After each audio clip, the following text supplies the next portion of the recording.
Eric Andrus, are you there? I'm here. Please go ahead. So how many of you took anything I said yesterday to heart and did some research or spoke to anyone else on the board to check out the information I provided? How many of you are concerned that this board held a closed session yesterday that was broadcast to at least some members of the public and after being warned did nothing to shut it down? I sent a warning email to Carrie Webb at about 11:17 a.m., so y'all can't say you weren't warned. How many of you are concerned that members of the public are continually bringing up the health status of Dr. Ron Lewis, his impaired speech and impaired mental faculties, and no one on this board is addressing it? We spent most of the meeting having to hear him breathing heavily into his microphone and heard him say in the closed session, in response to a case of a doctor that had a twin baby that died in childbirth, quote, "Things happen in medicine. They just do. They're tragedies. But we can't hang everybody," unquote.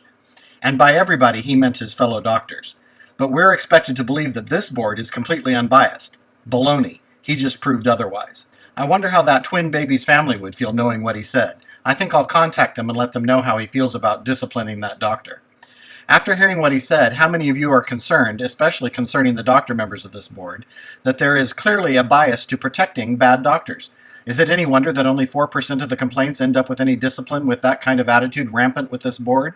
Clearly, Ron's statement is going to be brought up to the legislature during the Sunset Review.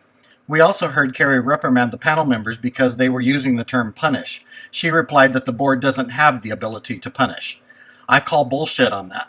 That's just semantics to try and make the board look caring and responsible. Let's look at some of the terms used by this very board.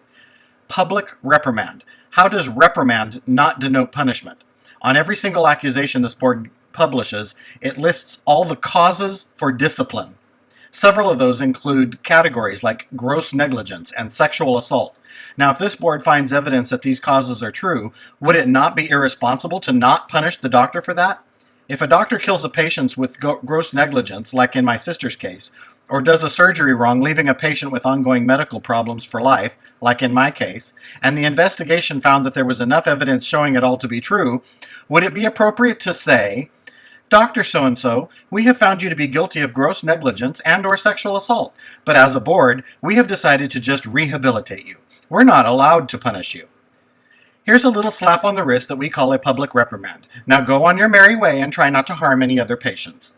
No, in a few cases you actually give them probation and send them back to school. That's a punishment, Carrie, and this board further punitively punishes the doctors when they post their decision on the internet and in their newsletter for the doctor's fellow colleagues to 15 see. seconds remaining. So once again, I have to wonder about Carrie Webb's qualifications to be leading this board on legal matters because we've caught her misleading the board on multiple occasions and flat out just being wrong. Don't think for a moment that a lawyer can never be wrong. She's wrong about the Public Records Act, and it's eventually going to come back and bite you all in the ass. Thank you for your public comment. Next up, we have Marianne Hollingsworth.